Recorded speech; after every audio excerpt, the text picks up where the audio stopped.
hey, what do you think? A good old Asian lad now, the Prime Minister, Rishi Sunak. You don't know what it's coming to, do you, really? But anyway, he might have a do at it. And it can't be any worse, can the other lunatics we've had? So let's see.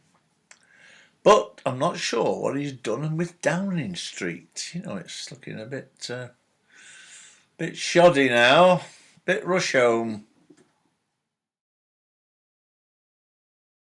Do you remember this little genius, George Eustace MP? Always seemed a sensible, dapper little guy until he said that Wayne Couzens, who murdered Sarah Everard, was just one bad apple in a wonderful police force nationwide. Well, George, the 600 Met officers being investigated at the moment, so I think we'll have to review that comment. Theresa back again. 7 years too late, really, but anyway, she'd made progress. After Jimmy Savile and Dave Lee Travis and Rolf Harris and all this lot, she decided to do an inquiry into child abuse and why offences weren't being reported. So it's taken 7 years, like 4 chief executives, 3 of them dropped out because they kept blundering into MP paedophiles and things like that, and they didn't want to know, and then one of them was married to one, so then anyway, we've got the result now, and I'll have to read this.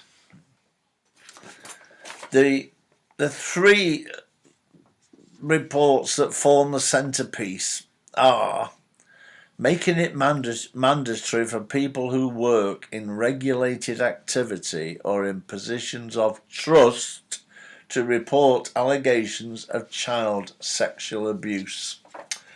Well, I tell you what, bloody Mahmoud Hussain, Assistant Chief Constable, now Deputy Chief Constable of GMP, is going to have to start watching his back because he knows of lots of them. Hundreds of cases of abuse, and he's done nothing about it, as I will report later. That's a little quote the other day, and I thought it's quite good, really. To get respect, you have to give respect. Now, I tried to do that to a degree when I was in business and paid them all too much and everything, but bought my respect, I think. But anyway, it seemed to work. But GMP, well, you've got it to do, haven't you? Respect, rotten to the core. Remember Skillet Philip Schofield being suspended from WeBuyAnyCar.com when McGreevy thing came to light, and then he got the job back because GMP kept it all quiet and they didn't prosecute him anyway, and he was grooming away with the kid from age 12, then had him as a personal assistant and then not prosecuted. Well, it's happened again. Some little queer friend of Schofield has used his name and a statement in the court because he's been sending abusive photos of a fella, another gay pal, queer again. I said gay, didn't I? Don't say gay. Queer. And anyway, he's lost his bloody sponsorship. Couldn't happen to a nicer fella, could it? Do you remember the really sad case of Victoria Agoglia? She was drugged with heroin by a 50-year-old Asian Pakistani and raped several times and did it repeatedly because she didn't know what the hell was going on and eventually died of a drugs overdose. Well, for racial harmony again and Burnham, I suppose, they only charged him with administering a substance likely to kill or something, and he got 2.5 years. So anyway, there's GMP at its best, isn't it? A real leadership. Much shit flying around, and Andy Burnham doing his reports and what have you, that they set up Operation Augusta. And this was to specifically investigate all these Asian paedophiles. Well, can you believe it? They actually found 24 potential victims and 97 persons of interest. But in the 2 years that it was running, only 7 Asian men were ever detained, warned or charged or convicted with child offences, abduction and rape. Well, their success, GMP, leadership at its best, rotten to the core.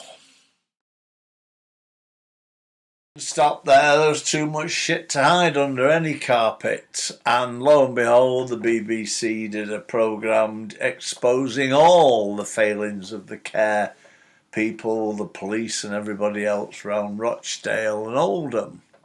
So they had to have a rethink, so they started Operation Green Jacket and brought in Assistant Chief Constable Mabs Hussain, who was going to lead this inquiry into Asian males, bearing in mind that he was an Asian male, grown up in West Yorkshire in Bradford, served in the police in West Yorkshire, and now brought to Manchester under very suspicious circumstances by Bent Chief Constable Ian Hopkins, who himself disappeared with a so-called ear infection.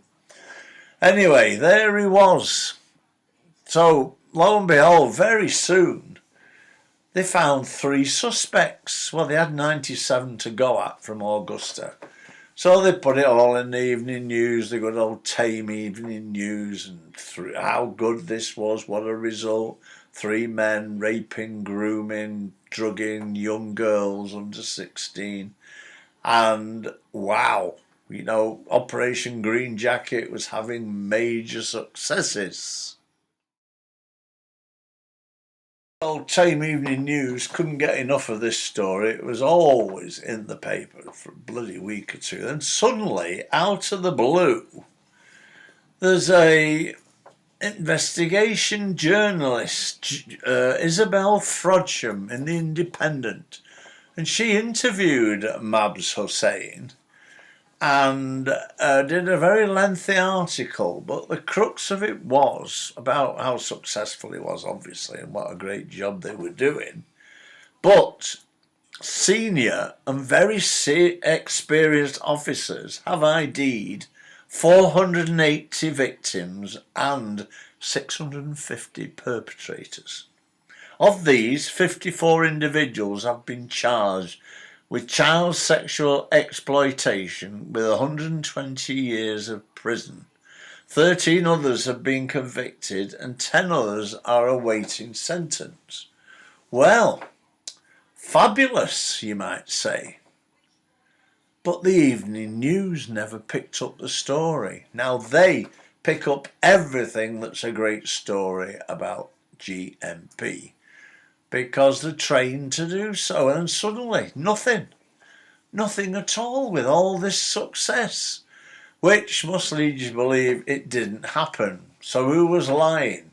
Hussain or this bloody jumped up little junior reporter? And if she was lying, why wasn't it pulled and withdrawn? Makes you think, doesn't it, eh? So in all then, it made Operation Green Jacket look a success. But of course it wasn't. It had arrested 3 men out of all these hundreds of perpetrators, and that was it. Job done. Well, with all the reshuffling bollocks with the government, we got ourselves an Asian Home Secretary who immediately decreed that all burglaries would be visited. Because, of course, we all knew that the police don't visit burglaries, and especially GMP, in special measures, failing everywhere, hiding crime reports by the thousand, and then claiming to detect crimes that don't even exist. But, lo and behold, now that they visit every single crime, or at least 97%, they're getting arrests and they're getting offences taken into consideration and they're solving lots of burglaries. Now, the Manchester Evening News have jumped on this, of course, because it's a great story for GMP. So they've made it to be hundreds of arrests and crimes and what have you. But at the end of the day, it wasn't GMP, it was the Home Office, and every force in the country is supposed to be doing it. But, of course, it's the manpower situation. Well, they've got 27 senior officers in headquarters, and want to get some of them out. Anyway, that's another story. So, that's it. Again, bloody absolute waste of time. They had to be told how to do the job, these marvellous leaders of GMP. And then when they did the job, instructed by some female Home Secretary who never put a foot on a street anywhere. So they did it and it worked. And now they're getting arrests. Absolutely unbelievable. No, that's it. I know it was boring in the end, but it took me bloody days to try and prep it, and I kept making it smaller and smaller. Win would be on me back now with it being boring. There's no pictures to go with a lot of it. But I've done it and I've said it. So please bear with me. I'll try and be funnier next time.